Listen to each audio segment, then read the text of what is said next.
जीतने का मज़ा तब आता है जब सभी लोग आपके हारने का इंतज़ार कर रहे हो। नमस्कार प्रिय मित्रों, आज मैं आपको धनु लग्न वालों के लिए जनवरी महीने का प्रेडिक्शन बताने जा रहा हूँ। ये चार्ट है गोचर में घूम रहे ग्रहों का, जो अभी की ग्रहों की पोजीशन दिखा रहे हैं। 2 जनवरी और 31 जनवरी को संकष्टी चतुर्थी है। 16 जनवरी को विनायक चतुर्थी है। 10 जनवरी और 26 जनवरी को प्रदोष का व्रत है। 13 जनवरी को अमावस्या है। 14 जनवरी को मकर संक्रांति है। अब चलते हैं प्रेडिक्शन की ओर। यहाँ 9 नंबर लिखा है तो आपका धनु लग्न हो गया। अगर आपकी जन्म कुंडली में भी 9 नंबर लिखा है तो ये प्रेडिक्शन आपके लिए है। वीडियो देखने में प्लीज़ कोई गलती ना करें, नहीं तो फिर प्रेडिक्शन मैच नहीं होगा। ये prediction Indian times and dates के ऊपर है, तो आप अपने देश के डेट और टाइम से प्रेडिक्शन को सेट करें। धनु लग्न के स्वामी गुरु होते हैं। गुरु आपके दूसरे भाव में बैठे हैं तो एजुकेशन से आपको धन लाभ हो सकता है। प्रॉपर्टी में आपको फ़ायदा हो सकता है। पैतृक संपत्ति मिल सकती है। आपकी स्पीच से आपकी इनकम बढ़ेगी। कम्युनिकेशन फील्ड वालों के लिए गुरु की ये पोजीशन बहुत अच्छी है। गुरु आपके छठे भाव पर नज़र डालेंगे तो इस समय के दौरान आपको किसी को पैसे उधार नहीं देने चाहिए, नहीं तो फिर वो पैसे आपको वापस नहीं मिलेंगे। दुश्मन होंगे तो वो अभी दूर हो जाएंगे। पेट्रोकेमिकल की बिजनेस के लिए गुरु की ये पोजीशन बहुत अच्छी है। ज्योतिष सीखना चाहते हैं तो सीख सकते हैं। गुप्त विद्याओं को जानने की और समझने की आपकी इच्छा बढ़ जाएगी। जिन लोगों की जॉब चली गई थी और नई जॉब ढूंढ रहे थे तो उनको जॉब मिल सकती है। जॉब चेंज करना चाहते थे तो भी कर सकते हैं। शादी करना चाहते हैं तो अप्रैल के बाद का समय आपके लिए अच्छा रहेगा। शनि आपके 8वें और 11वें भाव को देखेंगे।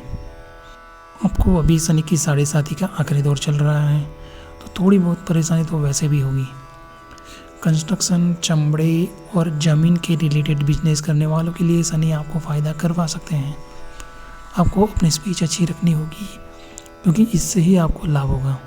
स्पीच बुरी होगी तो फिर आपको लाभ नहीं होगा। लॉटरी और सट्टे बाज़ार से भी आपको लाभ हो सकता है, लेकिन शेयर मार्केट में पैसा इन्वेस्ट करने से पहले आपको थोड़ा बहुत मार्केट का भी ध्यान रखना चाहिए। आपकी माँ की हेल्थ भी खराब हो सकती है। आपकी माँ के साथ आपके विवाद भी हो सकते हैं। सूर्य आपके लग्न में बैठे हैं। सूर्य आपके 7वें भाव को देखेंगे तो पति पत्नी में विवाद हो सकता है। आपका अहंकार बढ़ जाएगा। शायद इसी अहंकार की वजह से ही विवाद हो सकता है, तो ध्यान रखें। पिता का सपोर्ट मिलेगा। सिर दर्द और आंखों की प्रॉब्लम आ सकती है। सूर्योदय के बाद आपको सोना नहीं चाहिए और आदित्य हृदय स्त्रोत का पाठ करना चाहिए। बुध आपके लग्न में बैठे हैं तो सरकारी काम रुके हुए थे तो वो अब पूरे हो जाएंगे। इंपोर्ट और एक्सपोर्ट के बिजनेस में भी लाभ हो सकता है। 11 जनवरी के बाद आपको बिजनेस में शायद लॉस भी हो सकता है। 15 तारीख के बाद आपकी बातों में कड़वाहट आ सकती है, तो बोलने से पहले विचार करिए। शुक्र आपके 12वें भाव में है तो आपकी हेल्थ खराब हो सकती है। आपके खर्चे बढ़ सकते हैं। पति पत्नी के रिलेशन में भी प्रॉब्लम आ सकती है। 3 तारीख के बाद शुक्र आपके लग्न में आ जाएंगी, जो 28 जनवरी तक यहीं पर रहेंगे। दोस्त और भाई बहनों का सपोर्ट मिलेगा। आपके हार्मोन्स में चेंजेस आएंगे, तो आपको अपनी वासनाओं पर और अपने गलत आदतों के ऊपर कंट्रोल करना है। आपको गाय की सेवा करनी चाहिए तो इससे आपकी प्रॉब्लम में कमी आएगी। मंगल आपके 5वें भाव में है तो शेयर मार्केट में आपको लॉस हो सकता है। संतान की तरफ से कोई प्रॉब्लम आ सकती है। बिजनेस में लाभ कम हो जाएगा। नौकरी कर रहे हैं तो उसमें भी चेंजेस आ सकते हैं। ज़मीन खरीदने और बेचने की बात हो सकती है। बच्चों की पढ़ाई के पीछे खर्चे हो सकते हैं। आपके बच्चे विदेश पढ़ने के लिए भी जा सकते हैं। जिन लोगों का जन्म का मंगल अच्छा नहीं है, मतलब कि आपकी जन्म कुंडली में मंगल 4, 8वें या 12वें घर में है, तो आपको 2 जनवरी और 31 जनवरी को संकष्टी चतुर्थी और 16 जनवरी को विनायक चतुर्थी का व्रत करना चाहिए। राहु आपके 6ठे भाव में बैठे हैं, जो अगले 1 साल तक यहीं पर रहने वाले हैं, तो आपकी बीमारियां और आपके शत्रु सब दूर हो जाएंगे। अगर आपकी जन्म कुंडली में राहु खराब हो, मतलब कि राहु 4, 8वें या 12वें घर में हो, तो आपको हर अमावस्या पर विष्णु सहस्त्र नाम के पाठ करने चाहिए। बहते पानी में नारियल को बहाने से भी राहु की बुरी इफेक्ट कम होती है। 13 जनवरी को इस महीने अमावस्या है। केतु आपके 12वें घर में है, जो अगले 1 साल तक यहीं पर रहने वाले हैं। तो आप इस समय के दौरान धार्मिक बाबतों में ज़्यादा रुचि लेने लगेंगे। अब देखते हैं बैड डेज के बारे में। 1 और 2 जनवरी, 9 और 10 जनवरी, 23 और 24 जनवरी, 28 और 29 जनवरी आपके लिए बैड डेज रहेंगे। अब देखते हैं गजकेसरी योग के बारे में। तो इन 5 दिनों में 1 जनवरी और 29 जनवरी को आपको इतना लाभ नहीं होगा, क्योंकि इस दिन के दौरान चंद्रमा अष्टम भाव में रहेंगे। लेकिन बाकी के 3 दिन 7 जनवरी, 14 जनवरी और 21 जनवरी आपके लिए फ़ायदेमंद रहेंगे। अगर आपको बिजनेस या अपने मैरिज लाइफ में कोई प्रॉब्लम आ रही हो तो आपको अपने वजन का कच्चा कोयला बहते हुए पानी में बहा दीजिए, तो इससे आपकी सारी प्रॉब्लम दूर हो जाएगी। उपाय के लिए आप हर गुरुवार को धार्मिक बाबतों में ज़्यादा रुचि लेने लगेंगे। अब देखते हैं बैड डेज के बारे में।